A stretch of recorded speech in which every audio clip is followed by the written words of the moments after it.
Hey everyone, it's Hadar. Thank you so much for joining me. Today we are going to talk about the biggest pronunciation challenges Arabic speakers face. In this video, I'm going to explain 5 challenges and I'm going to talk about why they are challenging, sounds or structures, and also give you tips on how to practice it and overcome the challenge. But I also prepared for you an American pronunciation guide for Arabic speakers with 5 additional challenges.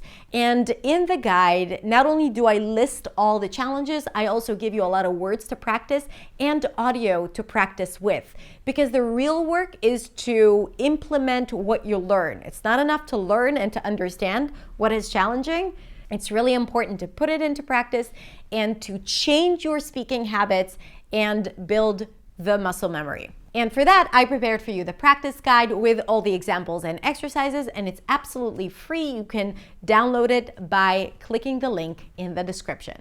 I personally do not speak Arabic, but I grew up in a house where my parents spoke Arabic with their parents. So my dad is originally from Iraq, and I was exposed to Iraqi Arabic. And my mom is originally from Libya, so I was also exposed to Judeo-Tripolitanian Arabic. And from a young age, I realized that these two languages share a lot of similarities, but also are very, very different. Which leads me to my next point. I know that there are a lot of dialects of Arabic. So today, I'm going to talk about modern standard Arabic. But a lot of the challenges that I'm going to talk about are relevant for most dialects of Arabic. So if you're an Arabic speaker and you would like to know how you can overcome some pronunciation challenges when speaking English, then this video is for you. If you don't speak Arabic, I have no doubt that still a lot of the things that I'm going to talk about might be relevant for you too, and you will find some answers here. So be sure to watch the video as well. If you're new to my channel, then hi, my name is Hadar, and I'm here to help you speak English with clarity, confidence, and freedom. You can connect with me on Instagram at hadar.accentsway or go to my website hadarshemesh.com and find a ton of free resources to help you reach your goals in English. All right, so let's get started with challenge number 1. The first challenge is that in Arabic, the P sound, as in pay or price or happen, does not exist. In Arabic, there is only one stop sound that is produced with the lips, and that is the B sound. The P and B are pairs. They're actually produced in the same manner, but one is voiceless, P, and the other one is voiced, B. So in Arabic, there's only the voiced version, and therefore a word like pay might be pronounced as bay, and the word price might be pronounced as brice. So first of all, the understanding of the differences is key, because physically you're already pronouncing the sound. You're already doing what it takes. So it's all about shifting from a voiced sound where the vocal cords are vibrating, B, to a voiceless sound where the vocal cords are not vibrating, P. You want to think of the P like a B that is whispered. Think about it. If you want to say bay, and now you want to whisper it with me, bay, bay. The first sound is actually a P. So now let's do it again, but this time activate your voice only on the second part of the word, pay. Pay, right? B, P, B. I'm doing the same thing here, P. Another thing that can help is listening to the difference between S and Z. So when you're making the S sound, that's just air coming out. And when you're making the Z sound, that's air with vibrations. And here, it's easy for you to control between the voiced and voiceless sound. So if you shift between the two sounds, S, Z, S, Z, and you do it slowly, put your hands on your throat, feel the vibrations for the voiced consonant, S, Z, you'll start to understand how you can actually control your voice. And when you realize how you can control your voice, you can apply that onto P, B, S, Z, P, B. Okay, so once you're able to pronounce the sound in isolation, let's put it in words. And that is the idea of practice. Learning how to pronounce it in isolation, then practicing it in words, and then using the words in context. So let's try a few words. Pay, peace, price, apple. Again, pay, peace, price, apple. Try it for a little bit and then use these words in a sentence that you create, and then come back and report to me in the comments how that went. And now let's practice minimal pairs, where we're only changing that one sound and that changes the word completely. Bro, pro. Bro, pro. Bay, pay. Bay, feel the vibrations. And now, p, p, no vibrations. Pay. B, p, p, p, P. B, P. There are more examples and more exercises in the pronunciation guide that I've prepared for you. You can download it by clicking the link below. The next challenge is breaking consonant clusters. Clusters are sequences of consonant sounds that are stopped, partially stopped, or interrupted, like p, k, ch, So a sequence of consonants without a vowel in the middle. In Modern Standard Arabic, there are no clusters at the beginning of words and very few clusters at the end of words. So Arabic speakers are simply not used to pronouncing clusters at the beginning of words. In fact, in their brain, it's illegal to pronounce clusters of consonants at the beginning of words. In English, unfortunately, there are a lot of clusters at the beginning of words. And what happens is that there is this conflict when trying to pronounce words with a lot of clusters, like spring or street. So what happens sometimes is that Arabic speakers might break the cluster and add vowels between the consonants so it's easier to pronounce, or it's obeying the rules of Arabic. So instead of saying spring, they might add an I sound between the S and the P. Spring, spring.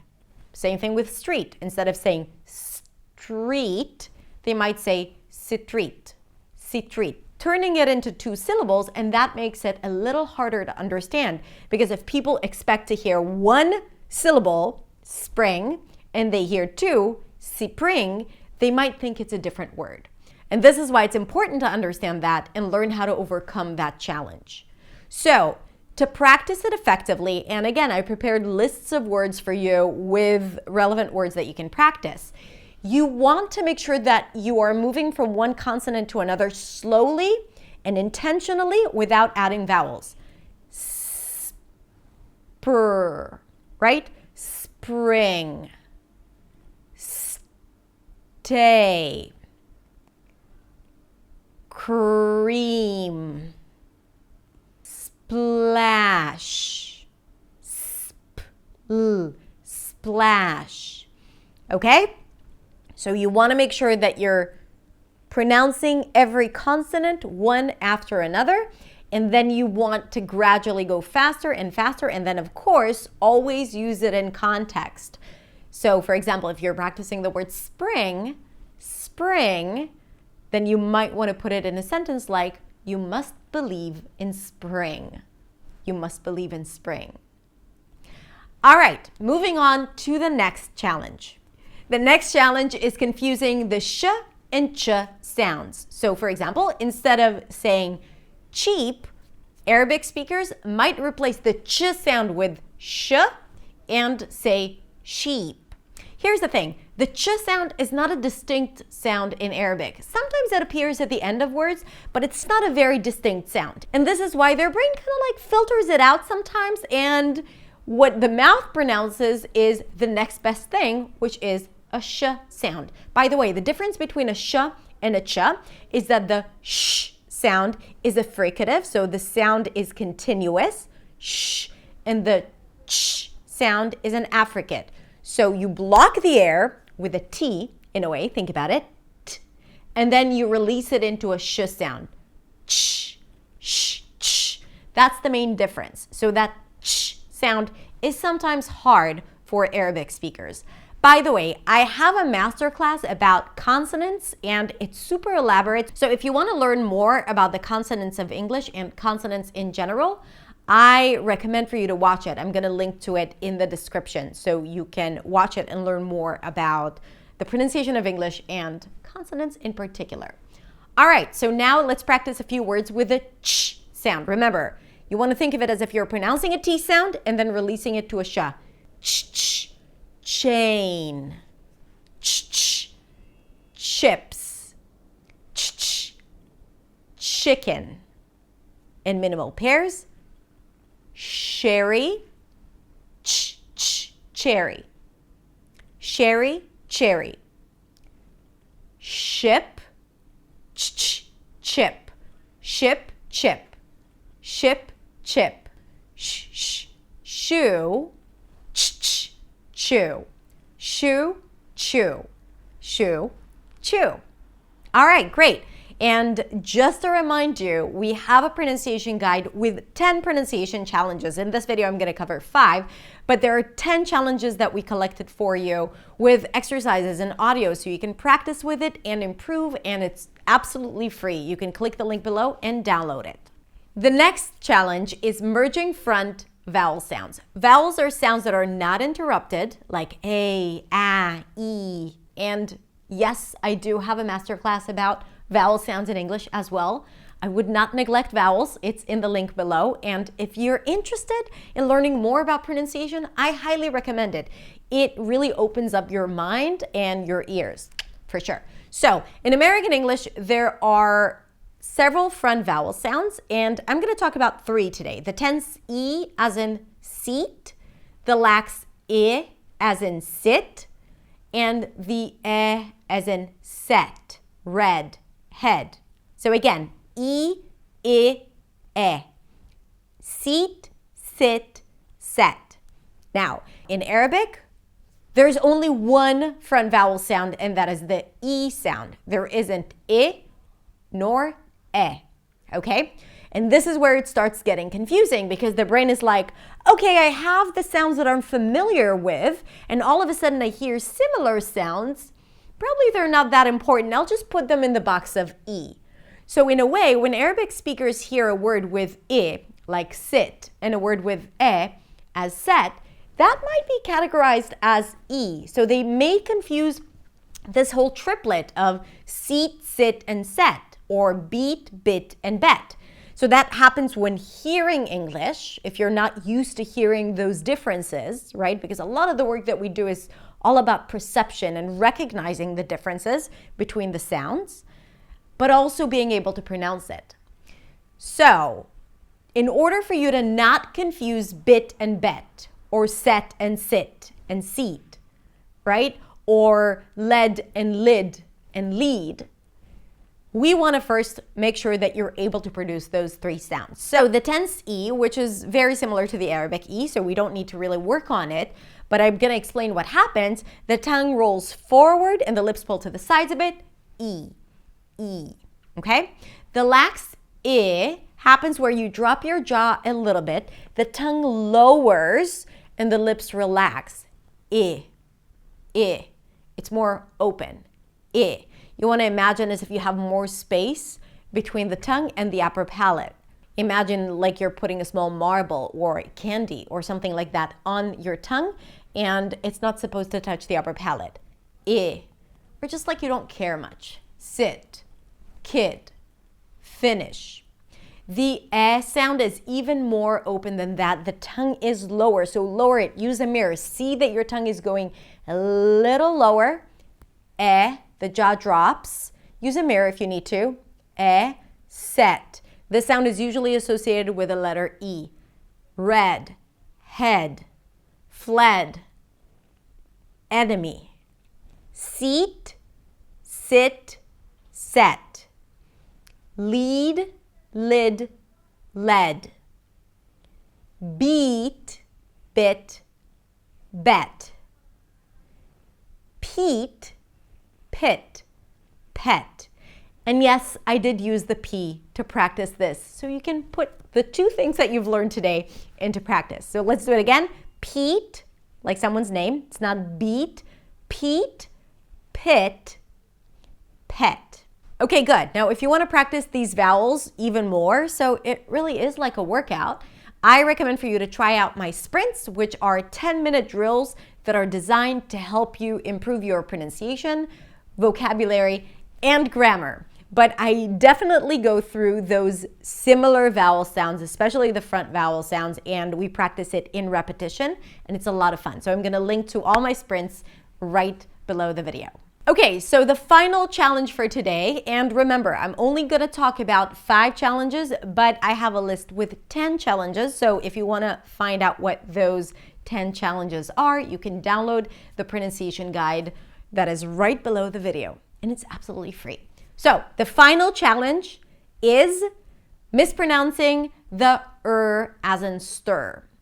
Now, the as in stir is a special vowel sound because it's always associated with the R sound, especially in American English where the R is actually pronounced. And we find it in words like sir, term, bird, and learn, okay?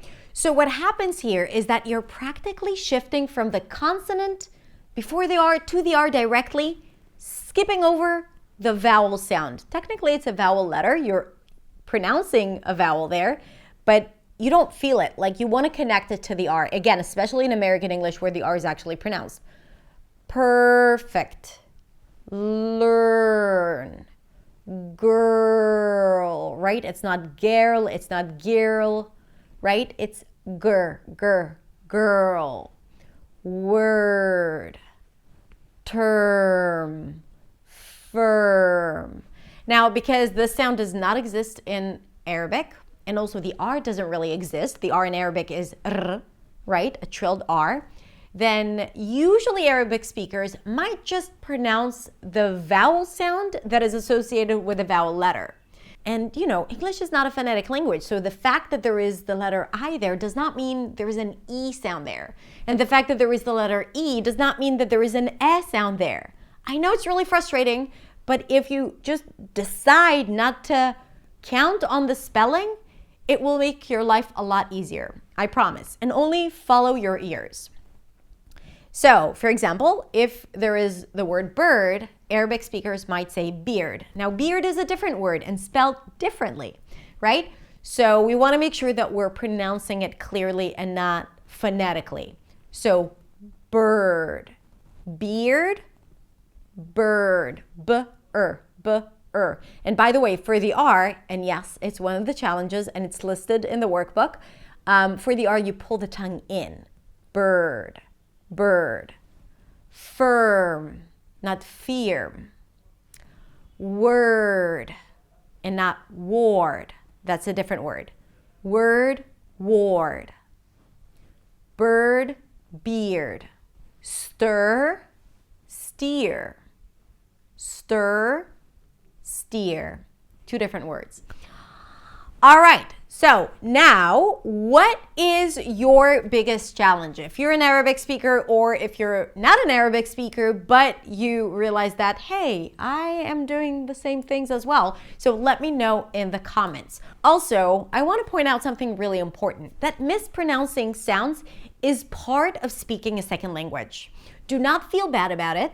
Do not feel frustrated. There is no bar that you need to pass in order to speak English. But these tools, understanding pronunciation and learning how to change your pronunciation, can help you become clearer.